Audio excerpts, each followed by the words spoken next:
From ABC News, here is David Brinkley.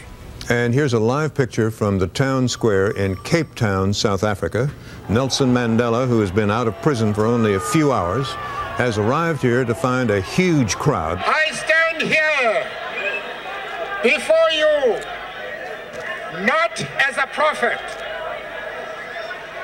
but as a humble servant of you, the people. That was the moment back in 1990 when Nelson Mandela left Robben Island a free man. Just 4 days later, he sat down with Ted Koppel to reflect on those 27 years behind bars and the road ahead for South Africa.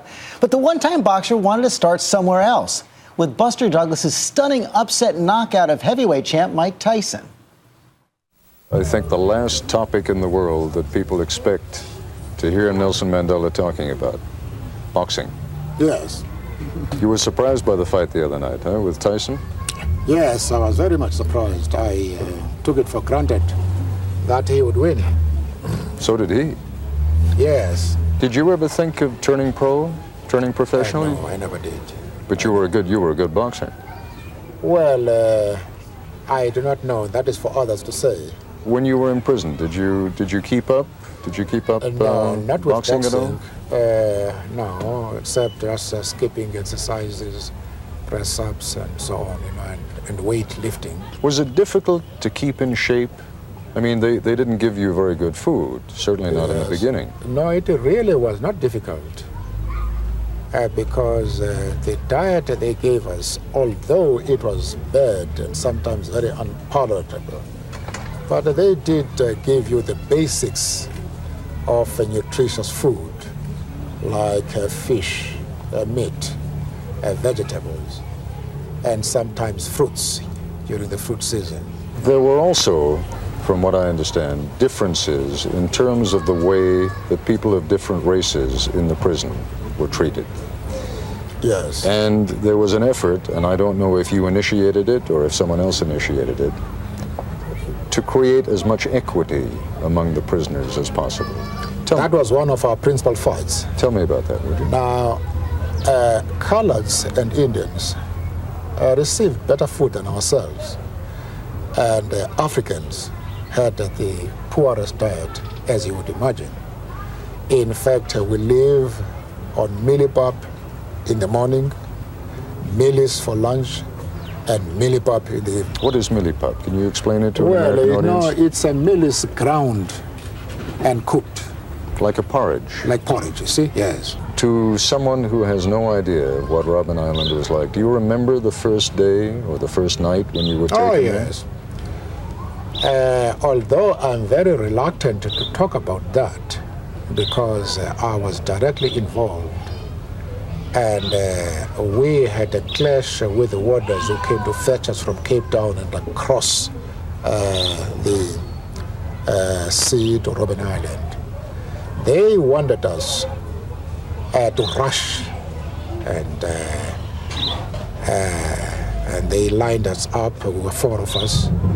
I was at the back with another comrade, and there were 2 others in front. And they were very harsh. And then I whispered to my colleagues that, look, we must fight right from the beginning. They must know what type of men we are right from the beginning. And we must not give the impression that they can issue instructions and say which conflict with our principles. If they are carrying out the regulations, we will obey that. But where they overstep the limit, we must fight and resist. Were you ever put in isolation? Oh, yes, several times. How is isolation? Isolation was very difficult, especially because they starved you for some days. And I went to isolation several times. Although I was sent to isolation and with the order that I should forfeit certain meals, but I was able to get meals because the warders did not want to conform to the regulations and who did everything to make it possible for us to survive. One of those warders, and I forget his name, you will know immediately, was in effect your jailer for 27 years. Oh, yes. You remember his name? Yes. That was Warrant Officer Gregory. Gregory. Yes.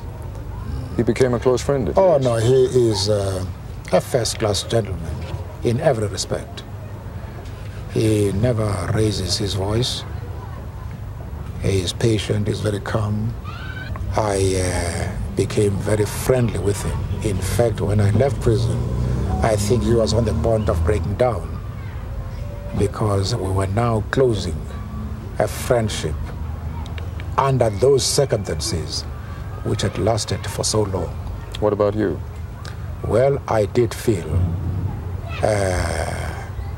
not happy about leaving him behind, but there was nothing else I could do.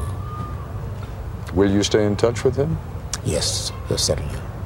Certainly I'll do so. One of the most extraordinary things about your imprisonment and many of the others is that you were not isolated. Even at the times when they wanted to keep you isolated, you still knew what was going on in the outside world. How?